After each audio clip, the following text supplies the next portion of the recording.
Istilah orang miskin sebenarnya label yang diberikan oleh orang kaya kepada orang yang berada di bawahnya. Karena pada dasarnya tidak ada orang miskin yang mau mengakui diri mereka miskin, meskipun mereka memiliki kelemahan di sisi ekonomi. Mereka juga memiliki harga diri untuk tidak direndahkan orang lain, dan itulah sifat alamiah manusia.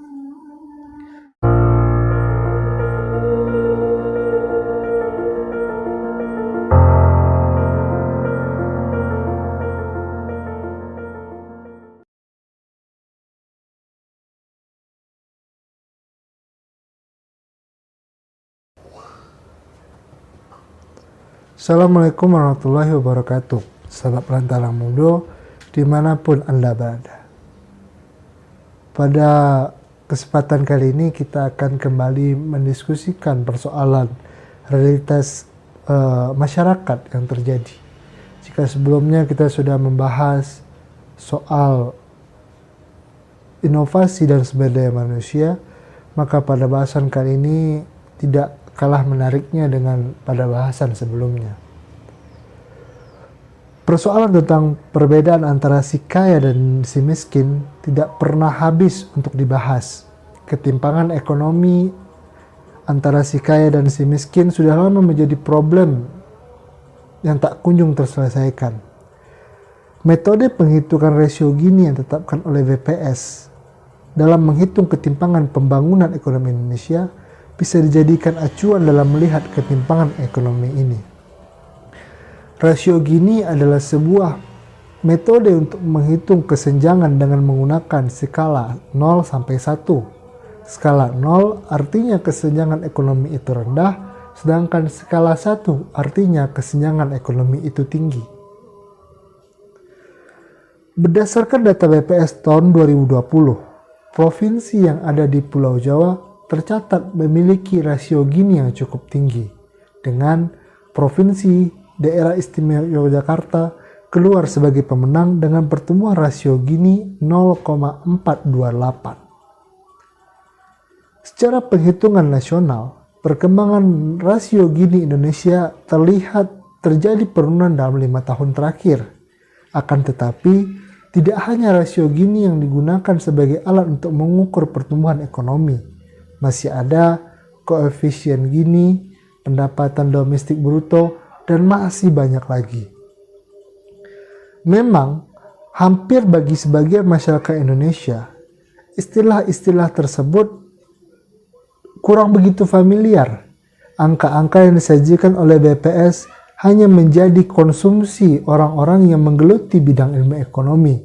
Sedangkan bagi masyarakat menengah ke bawah yang tidak paham dengan ilmu ekonomi, mereka melihat angka-angka tersebut kurang begitu dipedulikan. Toh, memikirkan kehidupan sendiri saja sudah sulit, apalagi harus memikirkan persoalan ekonomi negara. Eko Prasetyo, seorang alumnus Fakultas Hukum Indonesia, banyak menulis buku yang menyorot soal ketimpangan ekonomi ini, seperti orang miskin dilarang sekolah, orang miskin dilarang sakit, orang miskin tanpa subsidi, dan masih banyak lagi buku-buku yang ditulis oleh Eko Prasetyo soal ketimpangan ekonomi. Tidak hanya Eko, sebenarnya masih banyak lagi orang-orang yang konsen menulis seputar kemiskinan, namun jumlah mereka masih kalah dengan aktivis lain di negeri ini. Dari serangkaian persoalan yang muncul karena kemiskinan, ada ketimpangan ekonomi. Ada satu hal yang selalu memunculkan pro dan kontra dari persoalan ketimpangan ini tadi, seperti kasus eksploitasi kemiskinan yang sering terjadi semenjak tahun 2010 hingga hari ini. Dilansir dari Tirto ID, mengutip hasil penelitian dari Universitas Oxford, menonton tayangan yang traumatis akan meningkatkan toleransi terhadap rasa sakit. Selain itu juga meningkatkan kadar zat kimia penghilang rasa sakit yang diproduksi oleh otak, yakni endorfin. Endorfin merupakan zat kimia dalam otak. Fungsinya sebagai candu alami tubuh yang berfungsi untuk menghilangkan stres, meningkatkan perasaan senang, bahagia, bahkan euforia. Sebagian kita mungkin bertanya-tanya, bagaimana mungkin Dengan menonton tayangan-tayangan yang memperlihatkan kesedihan atau kesusahan orang lain dapat menghilangkan stres.